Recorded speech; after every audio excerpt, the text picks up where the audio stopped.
But it was the moment many Aussies had been hoping for. Finally, after more than 4 years and 13 consecutive interest rate hikes, the Reserve Bank officially cut the cash rate by 0.25%.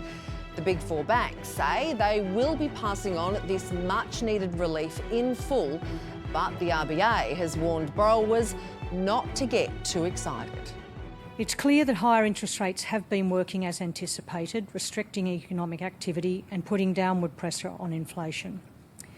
The board judges it's time to reduce a little bit of that restrictiveness, but we cannot declare victory on inflation just yet. We're live from the lands of the Cooler Nation. Sally Tindall is with us, Director of Data Insights at Canstar. Sally, how long until we start to feel some of this relief in bank accounts?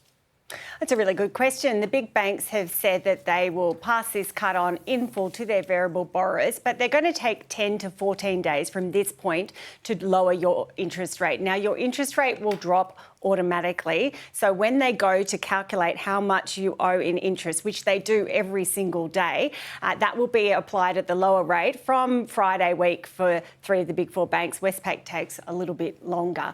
What might not automatically go down, though, is your monthly repayments or your direct debits. For some banks, you actually have to call and ask them to reduce your minimum monthly repayments in order to see that relief in your bank account. Oh, goodness, the phones at the banks. Just going to be like, your wait time is 74 hours on Monday. But the big question for everyone is, how much extra cash will households save? Me.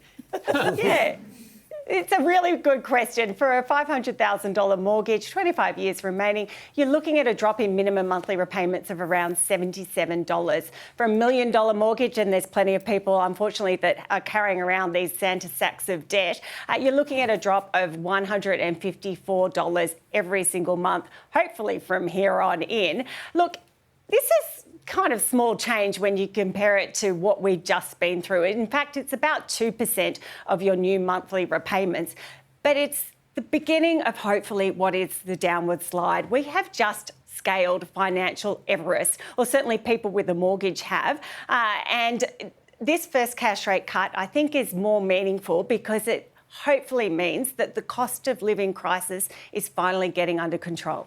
You want to tell us how big your mortgage is, Miff, and we'll go from there? Is it a Santa sack of debt, potentially? I know, I loved how Santa sack came into that. I had good thoughts, good thoughts about my mountain of debt. Well, so Sally, 500,000 borrowers have never experienced a rate cut before, me included. This is my first one. Are there any traditions? What do we need to know?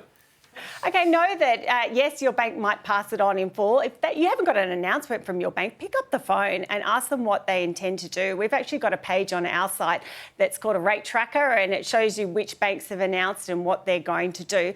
But also know if you're on a variable rate, that rate is negotiable. Don't stop there. When you're on the phone to the bank asking if they'll pass on this RBA cut, ask them, well, how much more can you give me as extra? Because right now we expect the refinancing wars to reignite, and that means banks, big and small, will start fighting for people's business. A bit of people power wouldn't go astray here. So if a lot of people start switching, we could see banks really come out with competitive rates. We could see some banks cut by more than the RBA prescribes, but of course not for existing customers. That'll probably be just for new customers.